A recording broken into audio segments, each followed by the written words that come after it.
What is up, everybody? Carson Gambaro back on In Full Stride for the first time in 3 months. Can you believe it?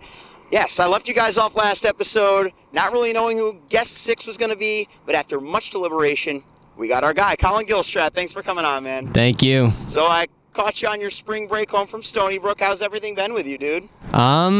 It's been getting better. I had an injury after cross country, so just got back into racing shape. Ran the Snowflake Classic, which is a meet at Stony Brook here. I ran 8:15, which I was pretty happy about. Yeah, we know that you can go 7:53 as we saw in your freshman year. We're going to get a whole lot more into the athlete that you really burst onto the collegiate scene as, but would you want to start us off with maybe a little bit more info about yourself that the people might not know? Sure. I was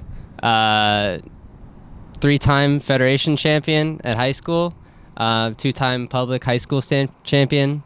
My team, Monroe-Woodbury, won 2 national championships in the 4x mile. We were second in the DMR twice, unfortunately.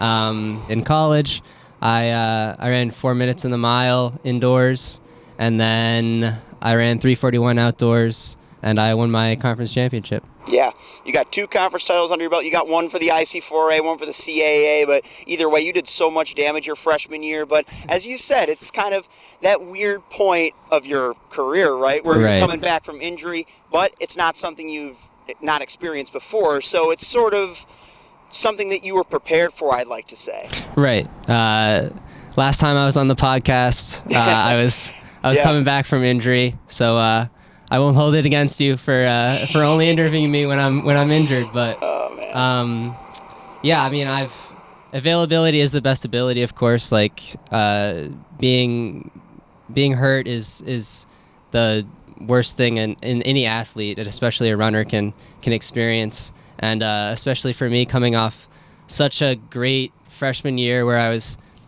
so much better than I even hoped I would be coming into it was disappointing, but at the same time, like you said, coming back from even a more severe injury than I had in college and high school, where I was out for, I think it must have been like 7 weeks. Even after that, I still got back into 407 shape. Back? You hadn't even done 407 before that time. True, yeah, that was a PR at the time. Yeah. Yeah, I surprised even myself when I won the state championship that year. Yeah. So, for those of you that aren't familiar, allow me to put a lot of what we just said into context. So, Collin and I here, as he said, this is not our first time doing a podcast. I did a podcast in my first year with Mosplit, New York called Next Man Up, and we were structuring Gilly's episode here around the Penn Relays because that's when your team was scheduled to run the DMR. They still did. You were still coming back from your stress fracture, though, so we kind of had to do an on the men type of episode. Yeah. And it just so happened that now that I do my podcast in person, I felt it was only natural that I come and catch you down here in Monroe at the top of, what is it called, Heart Attack Hill? Heart Attack Hill. Yeah, so figured we would kind of set the stage for this next comeback season of yours. So again, just building upon what you said about that 8:15, on a surface level, how good did it feel to get back to racing? Oh, it was awesome. I really had no idea what to expect. I told my teammates I was expecting anywhere from 8:25 to 8:45, which is a giant range. I really didn't know at all what type of fitness I was in, but mentally it felt so good to be racing again. And even physically, my good friend Mikey Hawks was pacing the 3K through 2200. He was 67 throughout, just a great even pacing job. And then I think I closed in 204, 205. So it was a confidence booster to head off the season. That's not bad at all. I mean, you told me, too, a couple of weeks ago when you were starting to get back into it with some of those Long Island windy workouts that you were doing 600s at 140 pace, and, like, your finishing time in the 3K was ahead of that. So I think that's a real good indicator about where your fitness is at. Mm-hmm. Yeah. I think it's important, like, when you're judging your fitness off of workouts, you got to, like, think about what you did beforehand. Like, I was doing, like, pretty not hard stuff before those workouts, but like stuff that's going to take something out of you. So, yeah. Is that what led to the injury, you think, or what was it? I think it was just sort of like adjusting, because I've never had a real summer. Since I'm only a sophomore and heading into my freshman year of college, I wasn't training that vigorously. I wasn't running 70, 80 college pace miles per week. And this summer I was, so I had a lot of weeks behind me heading into the school year, and that was an advantage, but it was also sort of a disadvantage towards the end of the season where the body started breaking down. So going into your freshman year, were you doing the 70-80 then, or just between freshman and sophomore year? No, just between freshman and sophomore year. Okay, so even without that, you still had such a great freshman year, and you'd gotten a few good wins and races under your belt. Of course, that CAA team championship being one of them. Right. But just open up a little bit more about how the injury happened and the details of it and the decision to forego indoor season. Yeah. So it was, I think it was the weekend after conference. We won conference, which was awesome. And then that weekend, I think it was a Monday, I came into practice and my foot was sore and kind of swollen on the outside towards the pinky toe.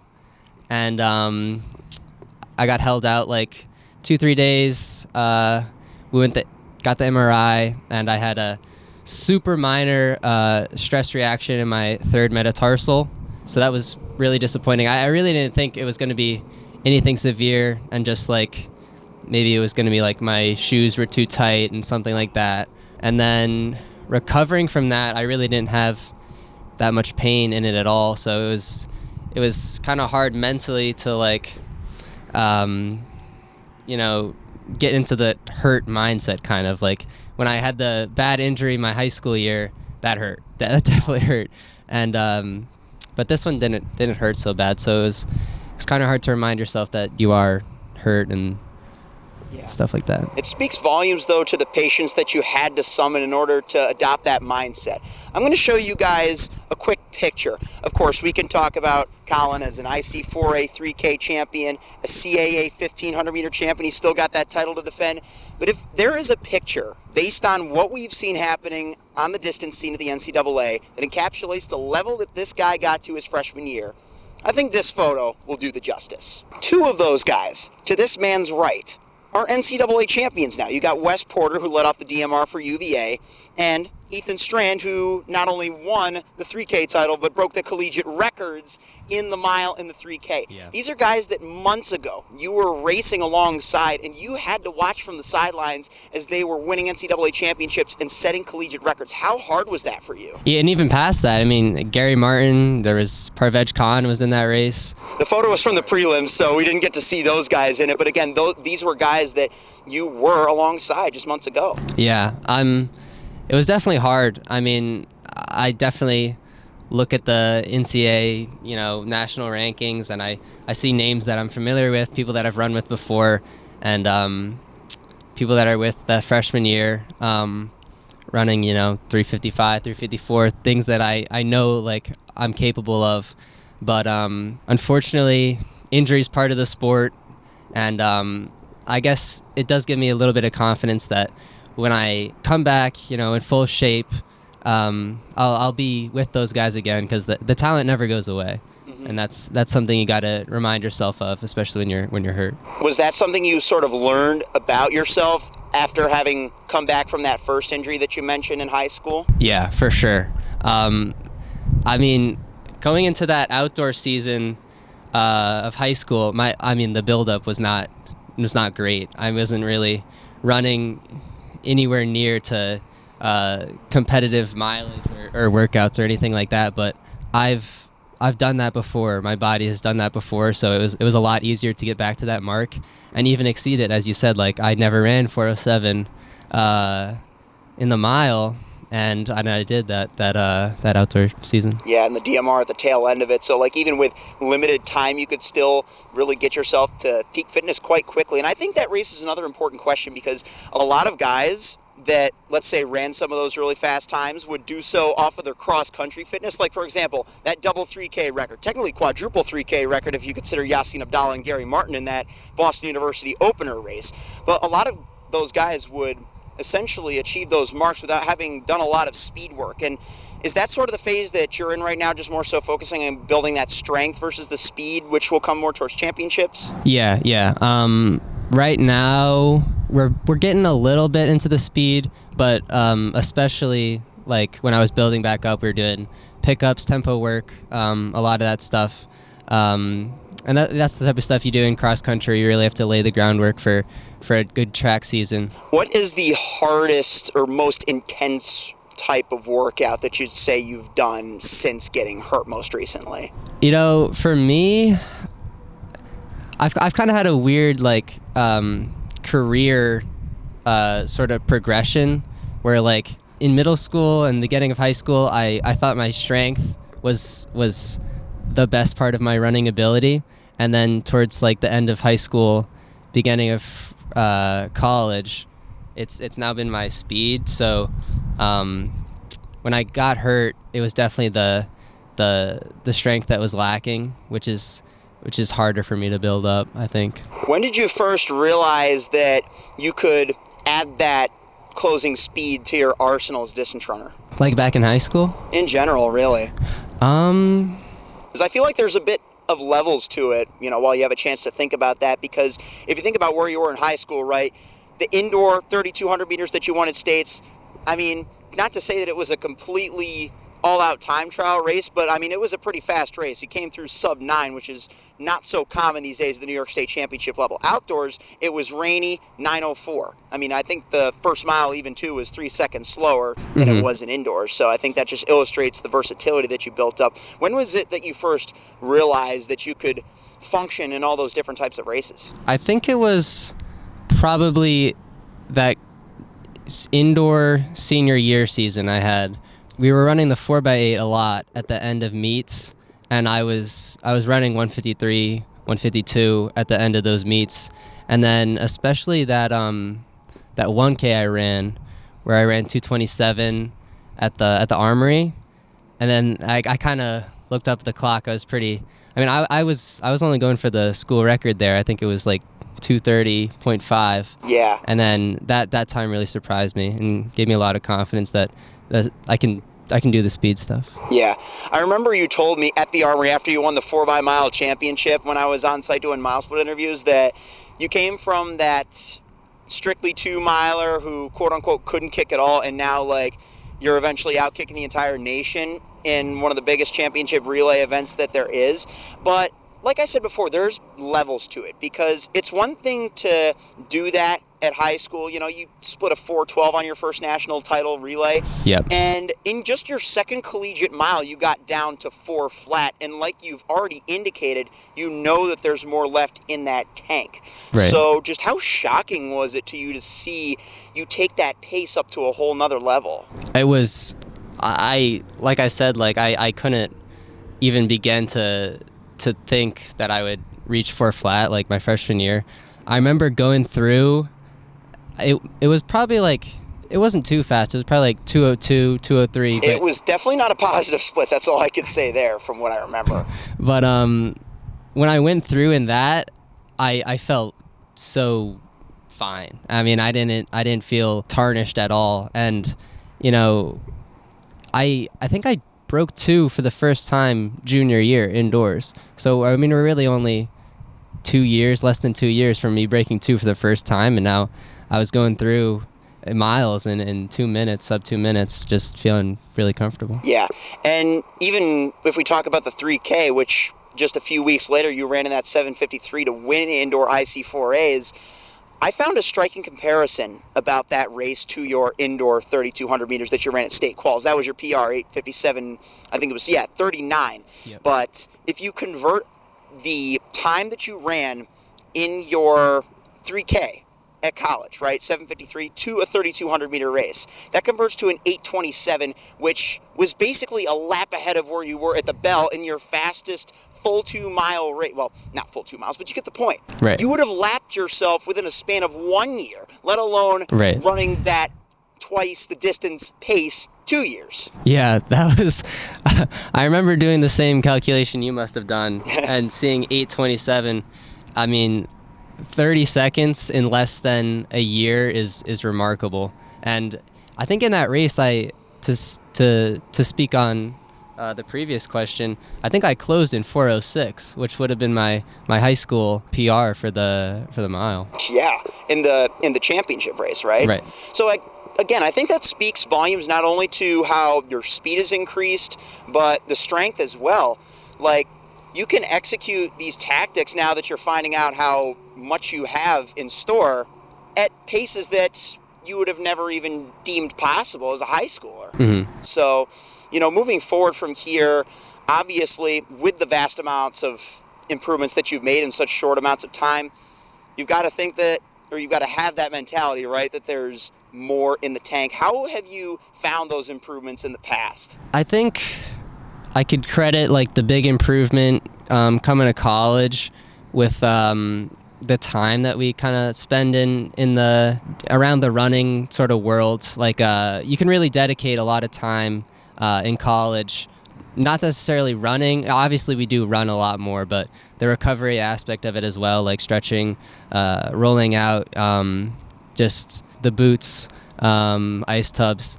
So that I think helps a lot with not necessarily like being faster, but recovering from the run that you just did so that you can run the next day and get better the next day as well. Do you have any workouts over spring break? Is it more so just recovery runs in between now and your next meet? Tomorrow I'm doing 800, 600, 400, 400, 600, 800 at the Monroe-Woodbury track, so that should be fun. Yeah, I don't think this episode will be up by then, so we'll have to get a hindsight report on how that came out. But yeah, any other workouts other than that? Because, I mean, we only have so much time on spring break. It's only a week, but any other cool plans that you have in mind? We usually do like 2 workouts a week, so we do like a track sort of shorter workout and then like a tempo workout. So I don't know what that'll be, but that'll be fun. Are the runs all mostly just like threshold training and stuff like that? The tempo runs? Yeah. Yeah, so we do the classic one is 2x2 mile, which is around like in cross country we're doing like 5-minute type stuff, or 3x2 mile. We also do 1K, 2K, 3K, 2K, 1K. It's probably the hardest one I've ever done in cross. Yeah, at least you're not doing that tomorrow, right? Yeah.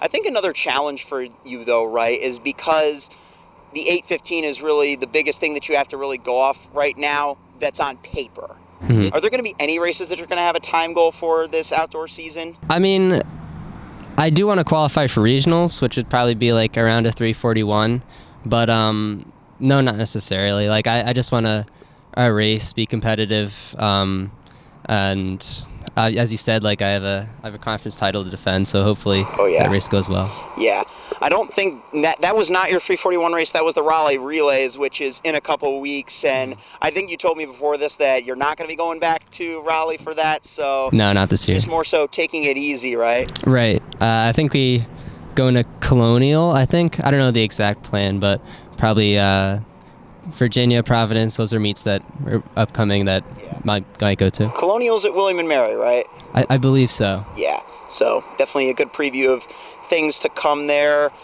If you had to attach any time goals, like you could even set the most minuscule improvement on your current PRs, but like if you had any like dream times that you wanted to achieve by the end of the season, regardless of what happens at the championship level, what would you put it at? I can say coming into sophomore year, I wanted to run 7:45, 3:55. Those were my goals. So if I ran the 3:55 conversion, whatever that might be in the 15, that would be awesome. I think it has a 3 and then another 3 in front of it. Yeah, definitely sub 3:40. Probably around 37, something like that. I feel like for a lot of milers that don't run the 1500 much in high school, it's a little bit difficult to conceptualize at first when you make that adjustment. But 3:40, 103. I mean, not in just being a school record. I mean, that's well below 4-minute pace. So, like, you know that capability is there. You just got to get in a race where you have the opportunity to do it. Yeah, that's it. And, again, like you said, time hasn't really been, like, your priority in a lot of these races. Do you think that that's another thing that's allowed you to sort of let loose and discover, just being around people that are going for it, setting that pace? giving you that opportunity to go and chase greatness? Yeah, definitely. The 3K, my PR, which I ran 7:53, that was only my second 3K I've ever ran. So right. Even looking at the clock, it had no relevance to what pace I was really running. So I had no idea until I finished and I looked up in the board, saw 7:53, which I knew the school record was 7:58, 7:59, I think, which was, I assume, really fast. I had no idea what 7:53 converted to, but yeah, it was exciting. Sub 8 had its luster, I'm sure, but when you saw that time, we already embarked upon a little bit of the shock factor, thinking about it in hindsight, but do you remember your reaction once you saw that clock? I remember celebrating because when I hit I think it was 400 meters that I hit the front, and that race it felt really easy. So hitting the finish line was just a huge burst of energy. And then I remember, I think I hugged my teammates. I think Carlos was there, and I think I said something like, wow, that's really fast. And he went, yeah, that's super fast. I think it was Carlos like Santos, the steeplechase legend. Mm-hmm. Didn't he went on to compete at nationals, right? He did in the 3K, yeah. Yeah, I think he was the only Seawolf to make it this past outdoor season. Right. And I think that allows me to transition into another great subject, and that's just been the rise of your distance program ever since you got there, even before you got there, because they were winning CAA titles in cross country before you even donned the Seawolves uniform for the first time. So if you had anything to say about the rise of the Seawolves, what would it be? Yeah, that's definitely true. I think probably in the last, I don't know the whole history of the Seawolves, but 7 to 8 years, there was Cam, there was Van, then Shane, Evan, Carlos, of course. Yeah, we've seen great development from those guys, which is, it's good to show the younger guys that being NCAA, national level is possible for a school like Stony Brook. Even a mid-major school like you, representing on some of the biggest stages, not just the NCAA championships. Of course, you guys sent a few others, not just yourself, not just Carlos, to the regionals with a chance to qualify. Running again, as I'm going to circle back to, with future NCAA championships and collegiate record holders and such. But even the Penn Relays, that was actually the first time I got to see you. I didn't get to say hi to you since high school, but I got to see you on my little break from the announcing rotation, and I just remember that last lap. You were in 9th place in that race. Yep. And I was just watching. Of course I'm watching you because, I covered you all through high school, I got to be a fan for a little bit. And you were just looking so confident and just that backstretch making up place after place. That had to have been that similar feeling, just that burst of excitement in that last lap going from 9th to 1st. Right, yeah. That's something I've kind of noticed in the 1500 with me, where 300 left, I have a huge burst of energy. Yeah, that race was kind of weird because I could not move up, a K into that race. I was getting shuffled to the back, and then sort of everyone started moving with the 500 left, and then that opened the space for me to kind of get around on the penultimate curve. And then, yeah, like I said, with 300 left, I think I must have passed, 8 people there, and then never saw anyone else. You had to run more than 300 meters in that final 300. That's all I'm saying. But it didn't matter, right? You just had that high motor. And, I'll tell you, even just watching that, it's just something that makes you feel good as a fan to watch, because it almost makes you think of that one time that, let's say if it was even in a PE mile or in a community 5K that I just sprinted to the finish and just felt like the fastest man alive, not because of how my time looked. I only broke 20 for the first time in 5K New Year's Day this year, but just feeling like I had the fastest finish of everybody, even if that wasn't the truth, right? It's just that good feeling that you get to open up when you're running. Oh, yeah, it feels great. When did you first fall in love with this sport? Oh, I think with running, it's kind of it's kind of easy to fall out of love with it, and then easy to fall in love with it. So when I ran 9:59 my freshman year, that's when I started thinking like, oh wow, I kind of might have a future at this. And then COVID happened, and I didn't run sophomore year really at all because I was online school, and then got back into it junior year, and it took me a while to get back into it, but then I ran like 4:25, 1:56 that outdoor season, and then I think I was like 7th in the 3200 at States or something like that. I know you ran 9:17 there. Right, maybe it was 9th. I don't know. But I think it could have been depending on who was ahead of you from the federations. See, the way New York State works, again, there's states and federations. You heard him mention off the top how he's got 3 federation titles. That's because the federation meet in cross country up until this past year was separate from the state meet. Right. Well, actually, it still is separate from the state meet. It was separate from the regionals meet. They combined feds and NXR. States, there's classes. So you get state champion versus federation champion. You're only eligible for a state championship if you are part of one of the 11 sections, which Monroe-Woodbury is, Section 9. Yep. Represent. But yes, again, that made that part of it complicated. But the 9:17 was definitely my bigger takeaway about that junior outdoor 3200. Yeah. And a lot of people, including a good friend of mine, Joseph Perazzo, who was third behind you in the indoor 2-mile, was like, they were just so blown away about those rapid improvements that you made. And I think that's one of the big things that really got you on the map.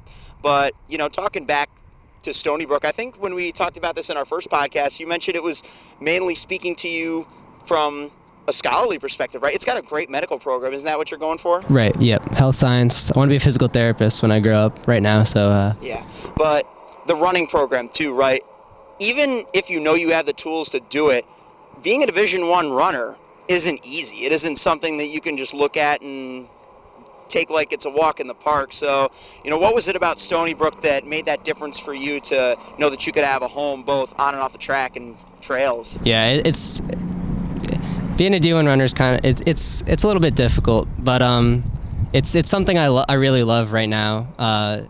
Like I said, like after junior year, I really fell in love with running and wouldn't want to quit ever. But the recruiting I liked a lot from Stony Brook. Hedman, my assistant coach there, he was really confident in how I would be successful here, and I saw like the team, the area, and they were also the best school that recruited me, so it was kind of an easy choice at the time. Win-win. Yeah. And I know too, like having an environment like that. You mentioned the team environment when I first asked you about the rise of the Seawolves. I mean, that's got to be crucial in situations where you get injured, right, and almost get into those crossroads where you start to lose your love for the sport, right? Yeah. I mean, it's hard when you're injured because it's hard to love it when you're not doing it, But yeah, the team is really big, especially the guys in my suite supporting me when I got hurt. Even though it wasn't super big, but I was kind of disappointed with my cross-country season, and then to get hurt at the end of it was really difficult for me. So those guys just being there supporting me was big. Absolutely. Did you guys watch NCAAs together this past weekend? We did. In the suite, we had it up. It was a little bit hard to watch because I wanted to be there this year, seeing those guys that I've ran with before, like Ethan Strand had a great, rise to his stardom, but I did run with him at regionals, like you said. All those guys, like I've been with those guys. So it was hard, but at the same time, like I'm confident I'll be there eventually. And I think that probably also, correct me if I'm wrong, allowed you to kind of get back to being a little bit more of the fan of the sport, because I feel like that's something that, as someone who covers the sport, I don't really get to do as much. I mean, it was like I mentioned, getting to watch your pen race. I got to be a fan, right? Mm-hmm. I got to, step outside of the, dare I say, professional spotlight. Once you go in, you can't go back. But again, just as a fan, do you have a favorite race that you watched this weekend at NCAAs? Ooh, I think right now my favorite race is the 3K. Like, I knew you were going to say that one. I'll let you explain why, and then I'll give my stipulation. It's not only my favorite race, but like that race especially was great. Just seeing it's like a strength and a speed sort of thing, which is the best of both worlds. And then seeing the finish was awesome. 25 last lap. Yeah. For Strand. And I can't remember exactly, but it was at the end it was Gary Martin and Ethan Strand, and seeing it was a close race all throughout, and then the last 200, 300 meters, it was just really just them.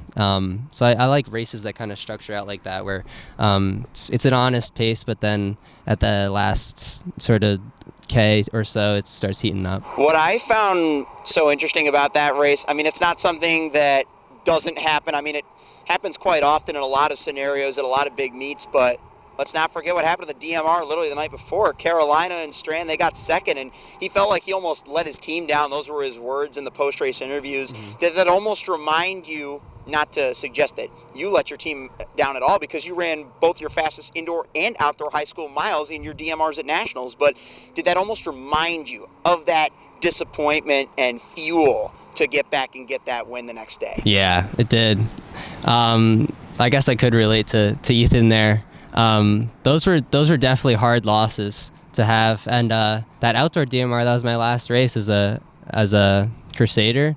So yeah, but I will say that indoor one, I think I got cut off. So we'll have to put a clip of the finish, and I'll cue you guys to comment what you think down below. Be sure to leave a like if you're enjoying this episode of In Full Stride. Talking with Collin Gilstrap here.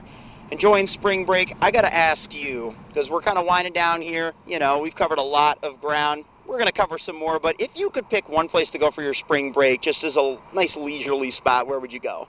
Ooh, I don't know.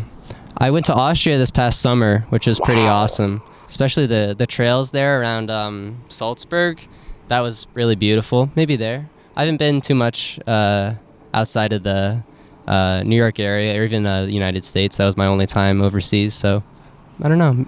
If you guys want to come to the 845 for spring break, hey, why not, right? It's clearly worth the drive for me. Where we are right now, I mentioned we're at the top of Heart Attack Hill. The views are pretty spectacular here. We could see plazas as far as the eye can see. You can see the mountains off in the background. I mean, it's just beautiful up here. Yeah, even the track down there, it's a gorgeous track. We're in the middle of a valley here, so you get pretty beautiful scenes. You get it all.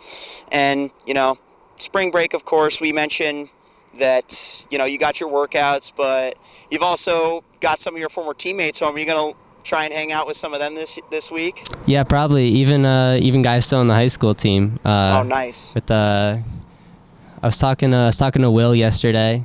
Maybe. Hassler?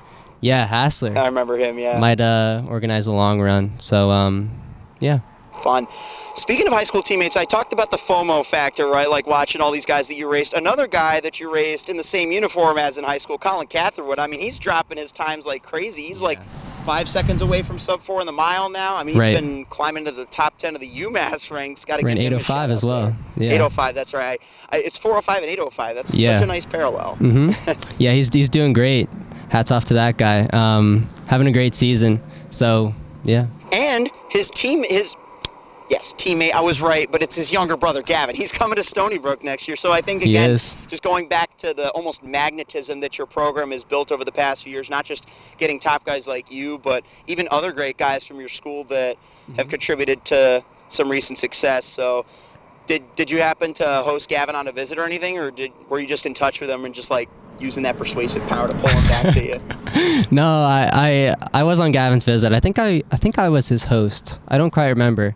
But yeah, it was weird seeing Gavin there, but yeah, I'm excited to have him here. Yeah, it's interesting though too, because not only Stony Brook, but there's another CAA school that gets a lot of New York guys, and I think you know which one I'm going to say, right? Yeah. That team that you guys beat by 1 point in cross country. Yeah.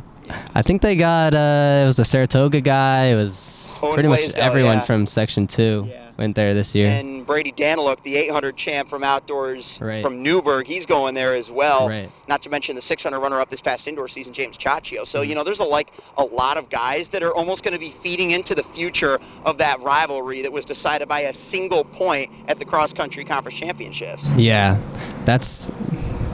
I just love the parallels, though, right? In high school, you were second at your final cross-country states team rankings. The year after that, it was a six-man tiebreaker with Saratoga. And keep in mind, again, Federation and state titles are different. Monroe had won the Federation title the year before, but they had never won a state title prior. And in 2023, they were literally, a half point away from getting their first ever. I think you were texting me during that Mile Split live stream. Would you like to remind me of what your reaction was when you saw that oh-so-close result? Yeah. I was in the library at the time, and I think originally it showed that Monroe had won, on my screen at least. And I was kind of celebrating, and then it kind of loaded a bit. Maybe I refreshed the page, and I saw it was tied, and then I saw Saratoga above them, and I was like, Wait. What tiebreaker rule is there? Like, is it a six-man or is it like a matchup-based thing? And I was not happy. I think I got kicked out of the library for impending screaming. When being a fan of track and field and cross-country goes wrong. But the year after, 2024, they got it done. They did. And that's one thing I just loved about following Monroe-Woodbury, and probably won't even end here. It's just like you guys always start in the shadows and work your way up as the season goes on. And when states, when feds, and now when NXR comes around, you guys are there to play. Yeah, for sure. That's something Hemmer's really big on. Like, he's always a little worried, like, preseason. Like, I think it was this year we were, like, really high up in the national rankings, and then in the beginning of the year, we weren't running too well, but obviously at the end of the year, won states. So, definitely like peaking at the end of the year or the championship is something Monroe's really good at. Yeah. And the feds, of course, that's been like, I think the peak race that Monroe has executed in the past 3 years. Mm-hmm. They've gotten the three-peat in that all secured. And just like Stony Brook and the CAA, I mean, the parallels are just perfect. So it's almost like even though you're running like a little bit away from home, you kind of get that same at-home feeling, just a team that, has been just rising up quietly through the years. Yeah. Is that sort of something that you felt? Yeah, that's a good way to put it. I didn't really put that together, but yeah. I mean, Monroe's been so good at Bowdoin this year. Maybe because of the hills here, they've conquered the hills at home, just taking it to Bowdoin. I'm going to show you guys. This is going to be like a B-reel edit. I'm just going to show you a photo right now of what is behind the cameras, what you're not seeing, just to give you a sense. It's probably not going to convey it accurately, but yeah. I gotta ask too. We just had St. Paddy's Day the day before this recording. While we're on the spring break theme, I guess circling back to that. Did you do anything special for St. Patrick's Day? No, I did not. Not big on the Irish celebration, but now I know I'm about to ask this question in the form of a surprise, and us putting it out here would kind of ruin that aspect of it. But if you could surprise Coach Ronan, Andy Ronan, your head coach of Stony Brook, who was an Olympic marathoner for Team Ireland back in 1992, also Big East champion of Providence, what would you come up with as a surprise idea for him for St. Paddy's Day? Like a gift or a... Anything. Just something that would make his century. How about that? Oh, wow. I know some of the guys went to like a Lego store and got him like a Lego figurine that looked like him. So maybe I'd get something like that, but instead of like normal attire, it'd be like bright green with green hat or something like that. Yeah, it would definitely like be a change of pace from the red and blue of Stony Brook. Yeah. It would make him feel more in touch with his Barcelona days, I'm sure. But what is it about Coach Ronan and his demeanor that has not just helped you get better, but like a lot of the other guys on your team? Heading into the 3K at IC4A's, You mentioned Joe Perazzo a couple of minutes ago.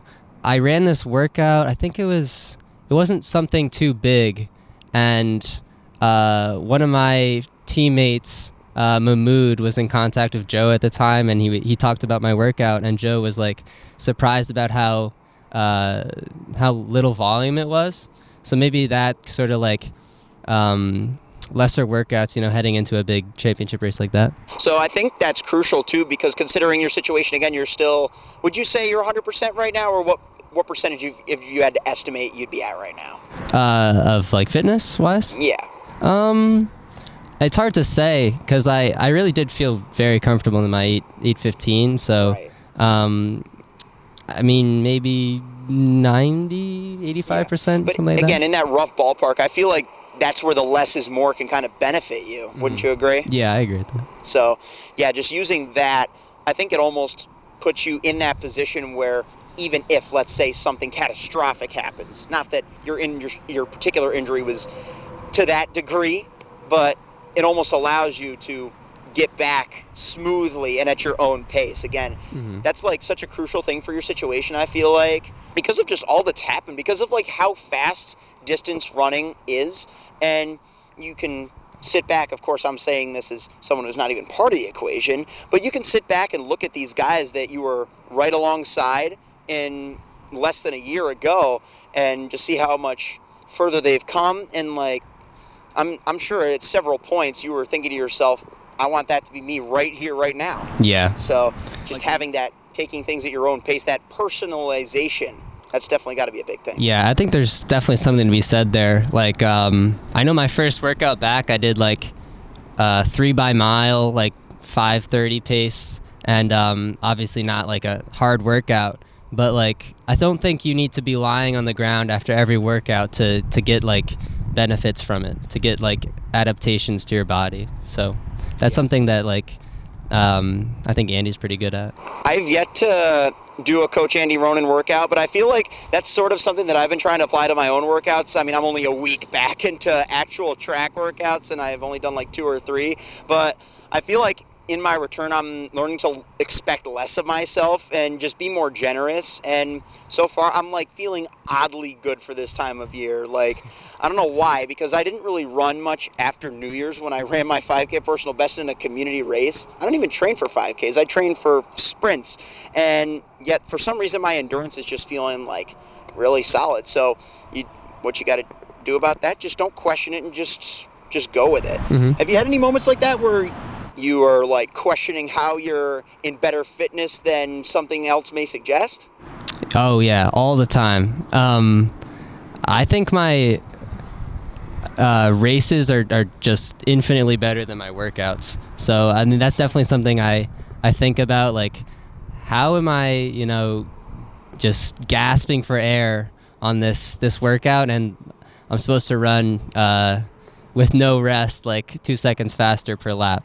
But yeah, I get through with it. One question I keep forgetting to ask you, but I've got to ask you now. How hard are you itching to get on that Boston University track? Because you've yet to touch it, have you? I have not. Well, the 3K was on the BU track. It was, okay. But yeah. Since then, no, I haven't touched it. How hard are you itching to return to the Boston University track?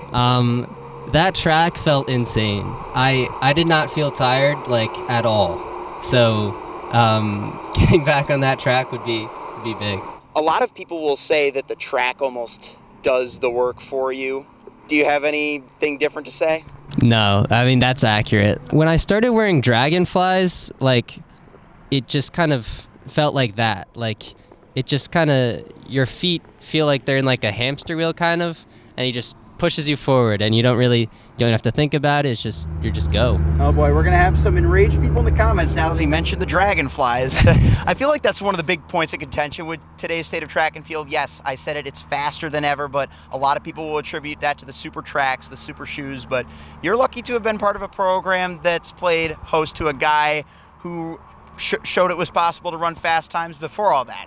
John Troutman, Monroe-Woodbury alum, former Olympian, and I remember when we talked about him in our last interview, we more so, just remarked upon the legacy that he left, but a lot of what we know about him today is the Empire Elite Track Club. Right. Wherever your days at Stony Brook take you, however much longer you plan on remaining in the New York City metro rough area, do you think that training group would be something you'd be interested in joining at some point?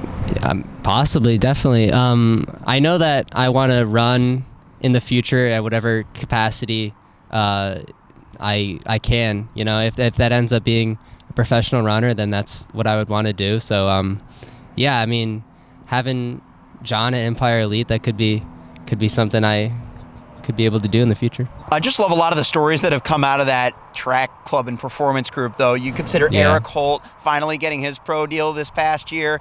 You got Patrick Toohey, after having taken a gap year in 2023, having never broken 150 throughout all of his 4 years of college at Fordham, then drops a sub 150 at 148 this past year and nearly wins the ACC title at 146, setting an NC State school record indoors. So it's like the stories go on and on. Have you spoken to John Troutman recently, or since he visited your high school? I saw him at a meet at the Armory last year. I think it was the Dr. Sander Invitational. I think I saw him. I think he was coaching NYU at the time, and then he went over to Empire Elite after that. But we talked, and then he texted me after Raleigh. I think it was something along the lines of when you ran that 3:41:03 school record. Right. It was about that. It was he ran at the same race and ran at like a similar time, and it was like 8 or 9 all time for U18, and then mine was like a little bit faster, I think, and it was not 8 or 9 for sure. Yeah. That's a testament to like how fast it's nowadays. I mean, it speaks again to the parallels of you and John, because you were the first to win basically all of your titles that you won senior year of high school in a Monroe-Woodbury uniform since John Troutman himself in the late 80s. Mm-hmm. So with that in mind, of course, just with all the guys that have been successful in between, not to mention your coach, Matt Hemmer, just like all of that great success, yet no 3,200 meter or cross-country Fed champions in between. I mean, it almost feels like the perfect storm, right? The Empire Elite destination. Yeah, I mean, maybe we could... We're scheming here. That'd be an intro and an edit when I declare for Empire Elite.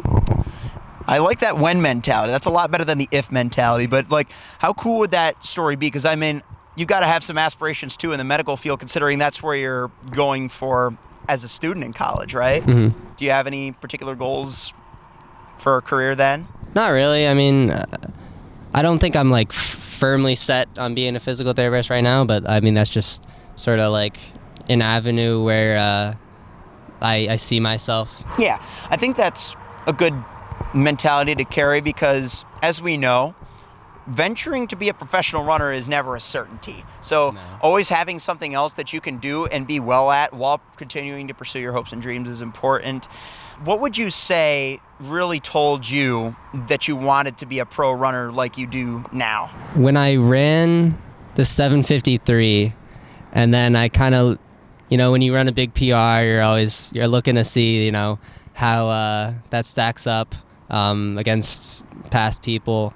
And I mean, it's pretty high, like all-time U18, and especially like, or even like American times. And I was seeing my names, like I think I ran faster than Parker Wolf did his freshman year in the 3K. So seeing those guys like around my name on the all-time list, that was something like I kind of started thinking about like a future in running. And then I mean, this is something like I really love. So being able to do it like my whole life would be, or my whole running life would be something I'd love. Whole life would be super special. I was having a conversation yesterday. I'm like, when I'm 90, I'm going to be going for all the Masters world records, That's assuming that I'm still alive and able to run then. But, it's just become one of those daily things that becomes such a deep part of our life and mentality that we never see ourselves letting it go. Yeah. And getting hurt is just like, it speaks to like how important it is to your life. Like when you're not running, you feel it, it's it opens up, so much time in your day that you would be dedicated to running, which is, it sucks in my opinion, because I think about, getting better, getting fitter every day. So, yeah. Yeah, it's that inescapable mentality. Let's say if your running career ended tomorrow, if all of your hopes of being a PT ended tomorrow, what would be like your other dream job or avenue in life? Just name anything that you would like to do. I think I'd drop everything and become a fisherman. I've been looking at fishing videos recently. Seems pretty fun. So I've never actually caught a fish in probably 10 years, but I think that's what I would do. That reminds me of Donovan Brazier. I know his career is very uncertain right now. He got all those injuries after 2019 and 2020, and though he has not run since 2022, from what I have seen, he still enjoys his fishing hobbies. I know NBC used to always do little mini features on him there, so you could be just like a former world champion. Yeah. One last fun question I got to ask you. One of our first things that we were talking about, I liked to get fun facts on my Mile Split podcast towards the beginning, and you told me that you dabble in chess here and there, but I never asked you what your favorite chess piece was. Which is it? Ooh. I like the rook. I think in the end game, it's obviously really important, but then I kind of like activating my rook early, so it becomes like a super powerful piece that you kind of like forget about because it's hard to bring out in the early game. So probably the rook. Yeah, and then there's me who just moves the second to left or right pawn, exposing the rook to the almighty bishop earlier on. But we live and learn, I guess. I think that'll do it for this episode of In Full Stride. We hope you guys enjoyed. Collin Gilstrap, thank you for making a great guest. Would you like to share anything else with everybody before we send you off to the rest of your comeback season? No, I think that'll be it. Thanks for having me, Carson. You're welcome as always. Glad I could make the trip down. I'll definitely be looking out for you, as should you all. Follow the podcast on Instagram at In Full Stride Podcast, and stay tuned for more content. See you guys later. Peace.